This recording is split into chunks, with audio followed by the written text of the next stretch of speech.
Hello everyone, ICT with Vilas sir online ক্লাসে তোমাদের সবাইকে স্বাগতম। এইচএসসি আইসিটির চতুর্থ অধ্যায় HTML টপিকস হাইপারলিঙ্ক। হাইপারলিঙ্ক কি?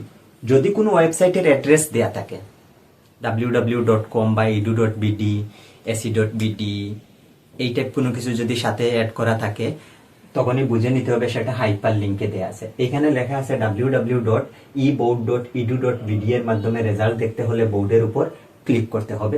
তাহলে এই ওয়েবসাইটের অ্যাড্রেসটা বোর্ডের সাথে লিঙ্ক আপ করে দেওয়া আছে।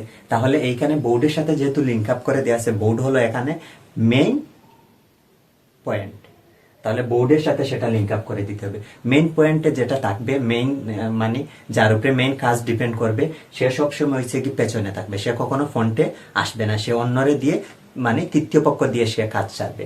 যেহেতু এটার মাধ্যমে রেজাল্ট দেখতে হলে বোর্ডের উপর ক্লিক করতে হবে, বোর্ড কখনো সামনে আসবে না, বোর্ড পিছনে থাকবে। এইটার যদি আমি HTML কোড শুরু করি, HTML হেড পার্টে টাইটেলে লিখবা টাইটেল হাইপারলিঙ্ক। যে ধরনের প্রবলেম সেই কথাটা এখানে লিখে দিবা, এই ধরনের এটা প্রোগ্রাম। টাইটেল ক্লোজ করে নিবা, হেড পার্ট লেখা শেষ, হেড পার্ট ক্লোজ করে নিবা, চালু করবা body part.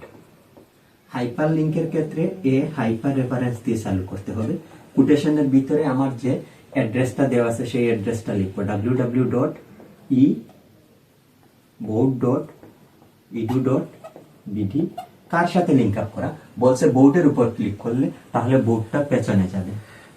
Board hyper reference ক্লোজের ক্ষেত্রে শুধু ক্লোজ হবে, তার মানে বডি পার্ট লেখা শেষ, এখন বডি ক্লোজ হবে, সর্বশেষ HTML ক্লোজ হবে। আশা করি তোমরা হাইপার রেফারেন্সের যে প্রশ্নগুলো দেয়া আছে, আমি একটা টপিকস নিয়ে আলোচনা করলাম, তোমরা বুঝতে পেরেছো। হাইপার রেফারেন্সে আশা করি আর কোনো প্রবলেম তোমাদের থাকবে না। আজকের ক্লাসে এতটুকু পর্যন্ত। তোমাদের সবাইকে অসংখ্য ধন্যবাদ।